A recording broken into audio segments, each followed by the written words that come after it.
Okay, I want to show you how to digitally color something. I just want to give you some other options about doing some of your artwork, just because things have changed with virtual learning. We don't have access to the greatest art supplies, and so I wanted to take this opportunity for you to learn how to do some stuff digitally. Some of you already have programs and you're doing stuff like this already, and your programs are probably better than what we're using right now, but I wanted to give this a shot. And I thought, what a great opportunity than to try something really simple with the neurographic art. Okay, so what I've done is I've put everything on the front page, but I've also just added an extra lesson here of 3A, digitally coloring. So we've looked at neurographic art, we've looked at how the relations between the mind and art, and we actually did our first neurographic art. And some of you actually just colored it in with either pencil crayon or watercolor paint. Perfect. But I want to give you another option. So if you already have your neurographic art, but it's still in black and white form, like you haven't colored it in, you can use that. If not, I'm going to give you a sample image that you're going to try with today. Okay, so what you're going to do is you're going to click on this. And you can use this. I don't want you to have to start all over again.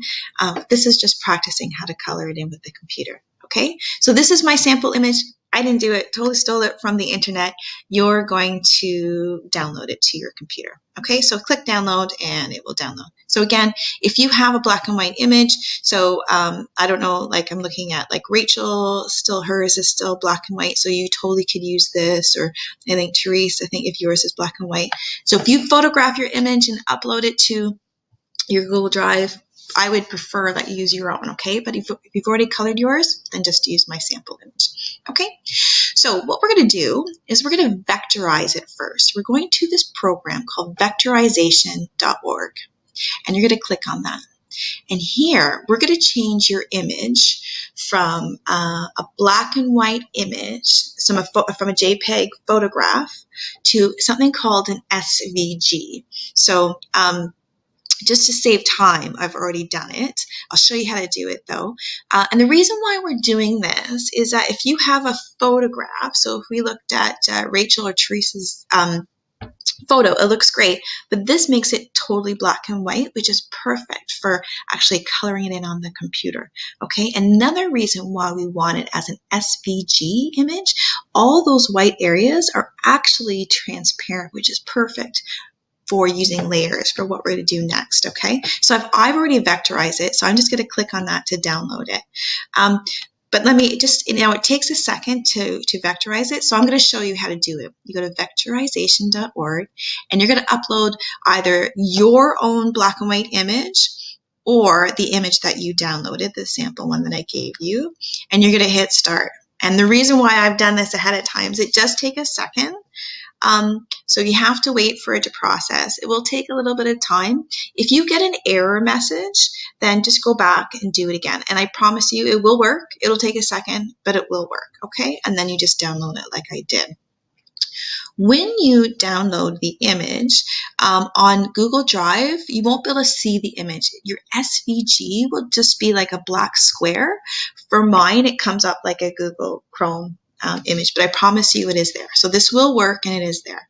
If you're finding that, say you photographed your own work and you're trying to vectorize it and it's saying it's the wrong image file, it's not working, I bet you it's because it's that darn Google Live photo where it's taken it as an HEIC file.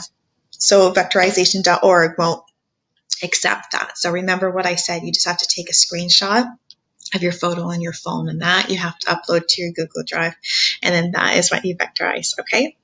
So it's a couple steps, but you'll get really good at it, okay? So you have your image, either your sample image or you photograph your black and white image, and you're going to vectorization.org, and you're going to vectorize it and download the file. So let me show you how to color it in.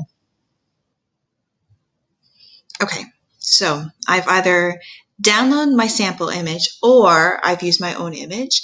I vectorize it by going vectorization.org. And next, we're going to use a program called Clucky. Now, Chromebooks, we don't have Photoshop. There's tons of different like Photoshop-like programs out there. But this one I find is the easiest to use, and it works for everything that we need. So you're going to click on Clucky.com. Okay, so that's going to take us here. Now I want to upload that vector image. Okay, so it's the SVG image. So super easy. I just click on the import image, which is the yellow folder. And again, so you can see, I won't be able to see it. Yours is going to be a black square. Mine's like this Chrome icon. I'm going to open it. So this is the key. I want it as a layer. So see all those checkers? That tells me that that's transparent. So I want it as a layer. So, okay. And then here you could resize it. You can turn it around, whatever you want to do. If you're using like your own picture and like say when you photographed it, you have some of the background like outside of your sketchbook or whatever, and it's showing up just a solid black, not a big deal because we can erase it if we need to. So I'm going to hit OK. All right. So when I click on layers, you're actually going to see I have the layer at the top, which is actually only the black lines, and then the layer underneath, which is just white. Okay. Using the top layer, which is just only black lines, I'm going to show you how to color it in with a paint bucket tool. So there's lots of options here. So you have a paintbrush tool, have a paint bucket tool, text and shapes. We are just going to try the paint bucket tool right now. So the paint bucket tool, I can just pick whatever color I want. So what the paint bucket tool does, if you haven't used it before, it colors in an enclosed area. Okay? So any area that's totally enclosed, it will fill it in. So you can go through and just play around with, a whole bunch of different colors. Now, if there's like little small things here that are hard to get to, it's no problem. You can zoom in by using your fingers, like zoom in and zoom out, or you can zoom in here or zoom out. Okay, so if you need to zoom right in, you can just go in there. Okay. Now, so you're going to go around and just color stuff in. Oops. I made a mistake. Control Z is undo, or the undo button is right here. Okay. So whatever, you just go play around, pick a bunch of colors, blah, blah, blah, blah, blah. Okay. So you're obviously going to take more time doing yours than I'm doing mine. Okay. One thing that you're probably noticing when I'm using the paint bucket tool, do you see those like white areas in between there, which they're kind of annoying. So I'm just going to zoom out. It's not the end of the world, but I might as well take this opportunity to kind of make it better. And that is where our paintbrush tool is going to become handy. Anyway, whatever. Fill it in. Okay. My paintbrush tool is neat. I can change the size of it, right? And I could just like paint. But it goes over top, which is kind of annoying. Control Z for undo. But this is why I have it in layers. So I go to layers, and if I click on the layer underneath, and if I paint underneath it, this is where it's really cool. Let me go back to brush. Just give an example. So when I paint, what happens is going to paint only underneath the black lines. Okay, so I don't have to worry about going in and be perfect. So I can change the size of the paintbrush, and I can change the opacity, which is the see-throughness. So I'll show you that in a second. So this is where it might be really handy with those, see that those annoying white spots? Maybe this is where I'm going to spend more time with it. Might be kind of cool for me to kind of go around it with that same color. Now, say I wanted to, first of all, fix that red area there.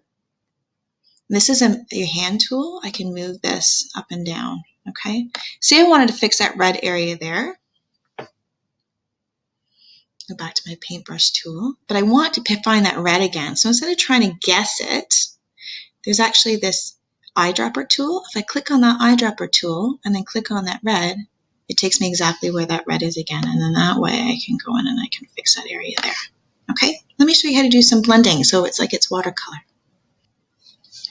Okay, another cool thing about using the paintbrush tool is, well, one, if there's little places that aren't working very well with the paint bucket tool, if you use the layer underneath, you can actually you don't have to be so precise, and you can use the paintbrush tool. Another cool thing is using the opacity tool, which is the see-throughness. It kind of makes it like watercolor paint. So say I wanted to add like some shadows or something. If I put my opacity or my see-throughness down a lot, well, I'll just show you what the difference is. See how it kind of makes it see-through? And it's one like watercolor paint. It's like the more I do it, the more it kind of like gets darker, right? So it might be kind of cool. It might be kind of cool to go through, and then you can have that kind of like look where you have like shadows and highlights a little bit, right? You can go over some of the stuff that's there. It totally gives it another look, right? And what's kind of neat with the opacity, it fills in a bunch of stuff, right? It gives it a totally different like dimension. It's a really neat way, because again, I'm coloring underneath the lines. So it fills in stuff that I want filled in. It just gives it like a different depth, right? So maybe instead of using the paint bucket tool to color in a bunch of stuff, maybe I got to play around with this. Let me just do, I don't know, a couple things, right? You can add some shadows and highlights, right? Just gives it a totally different look. So maybe you want to do a combination of both the paint bucket tool and the paintbrush tool. Maybe you like that kind of watercolor look, and you're going to go with that. It's more sort of painterly, right? If you want to add some shadows and highlights on top of anything that you've done with the paint bucket tool, you can totally do that. How would you do that? Oh, just on the layer on top, right? See the layer, right? You can just maybe want to add in a bit of a highlight. If you don't like it, Control Z, right? You can totally just, change the opacity, but it totally gives it like another look.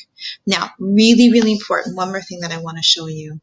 So play around with it. Two more things I want to show you.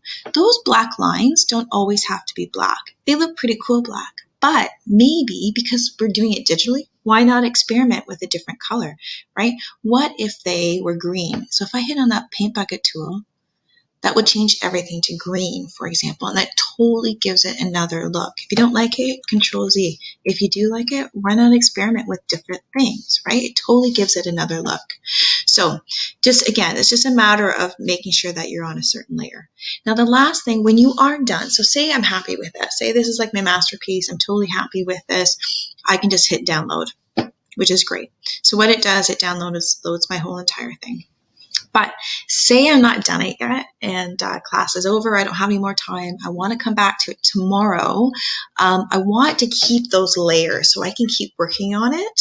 So if I go to File, we need to download the different layers, and then it's a bit of a pain because then I need to upload them like in different layer with all those different layers, but at least I still have those layers, because otherwise I'm just downloading the whole image and I'm losing this sort of layer thing. So what I can do is I want to save it as layers, and then it just saves, I have 2 layers. It just saves 2 layers for me, but it keeps that first layer sort of transparent for me, and that's really important. Okay. Another thing, what some people were doing, it was just keeping like this page open on Clucky, right, and then coming back to it. But if anything happened, then you'd be really frustrated. You'd have to start again. Okay.